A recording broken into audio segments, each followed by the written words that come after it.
Hello everyone, welcome back to knowledge for future study channel. इस video में हम water demand and population forecasting के questions discuss करेंगे। अगर आप चैनल पर नए हो तो चैनल को सब्सक्राइब जरूर कर दें। पहला क्वेश्चन है, the averaging is done for per capita water demand is over a period of time. Options है 24 hours, 1 year, 10 year and 35 years. तो करेक्ट आंसर है इसका 1 ईयर। जो एवरेजिंग की जाती है पर कैपिटा वाटर डिमांड की, वो 1 ईयर के लिए की जाती है। ठीक है, बी ऑप्शन करेक्ट है। The multiplying factor is applied to obtain the peak hourly demand in relation to maximum daily demand per hour is। तो करेक्ट आंसर होगा इसका 1.5।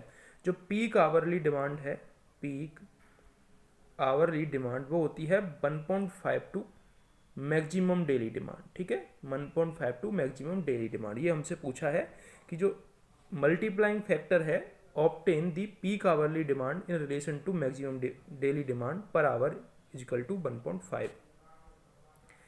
If the average daily water consumption of a city is 24,000 cubic, the peak hourly demand of the maximum consumptions day will be। तो correct answer होगा इसका 2700 cubic metre per hour. 2700 cubic metre per our.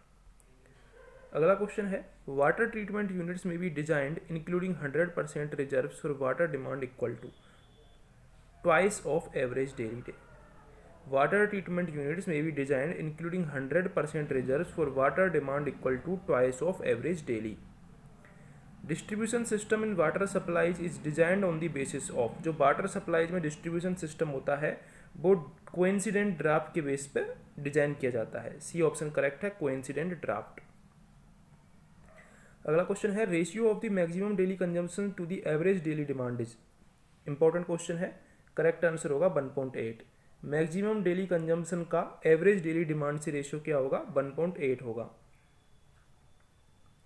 If the average hourly consumption of a city is 10 to the 5 metre cube, the maximum daily consumption और peak hourly demand will be. तो correct answer होगा इसका D option, 2.7 into 10 to the power 5 metre cube. 2.7 क्या है, multiplying factor है किसके लिए, यदि हमको एवरेज आवरली कंजम्पशन दे रखा है और मैक्सिमम डेली कंजम्पशन निकालना है तो एवरेज आवरली में हम 2.7 का मल्टीप्लाई कर देंगे तो हमारे पास क्या निकल के आ जाएगा, मैक्सिमम डेली कंजम्पशन निकल के आ जाएगा। Factor affecting prediction of future population of a city is. Future population of city को जो फैक्टर को इफेक्ट करते हैं वो बर्थ, डेथ और माइग्रेशन, ये तीनों चीज़ें पॉपुलेशन को इफेक्ट करती हैं।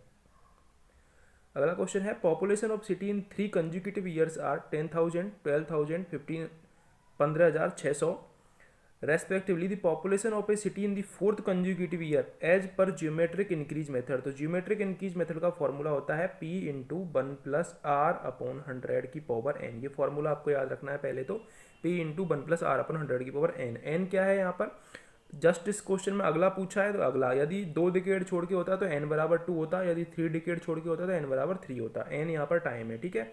r यहाँ पर रेट है। रेट कैसे निकालते हैं हम, जो भी आपका बढ़ रहा है, यहाँ पर कितना बढ़ रहा है, 2000 बढ़ रहा है, यहाँ पर बढ़ रहा है कितना, 3600 बढ़ रहा है। ठीक है, तो जो भी यहाँ पर ज्योमेट्रिक इंक्रीज मेथड में जितना परसेंट निकाल लेते हैं पहले आप अपना, जैसे कि 2000 है, 2000 अपॉन 10,000, 2000 अपॉन 10,000 इंटू 100, जो भी परसेंट निकलेगी उस परसेंट को क्या करना है, R1 इंटू R2, ये रूट कर देना है, R1 इंटू R2 का रूट। ठीक है, इससे हमारे पास R निकल जाएगी, रेट निकल जाएगी, और रेट को हमको फॉर्मूला में रख देना है P into 1 plus R upon 100 की पावर n। ठीक है, तो इस फॉर्मूले से वैल्यू निकल के आ जाएगी।